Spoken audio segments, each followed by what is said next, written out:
Before Wagon, I was working as a professional musician.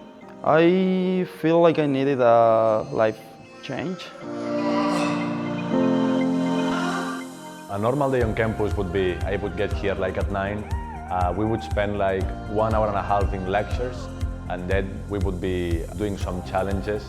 Well, the thing that surprised me the most was how well guided it was in terms of the lectures. For me, it was really impacting how much I could learn in just like 2 months after I went to the university for like 7 years.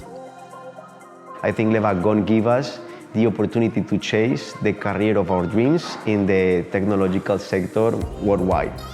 If I had to define the Wagon in one word, it would be fun.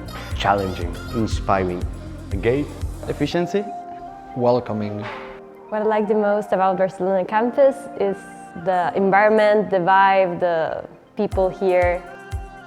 It's great that you come here and you have like ex-alumni and teachers who are just sitting right next to you and are always willing to help you.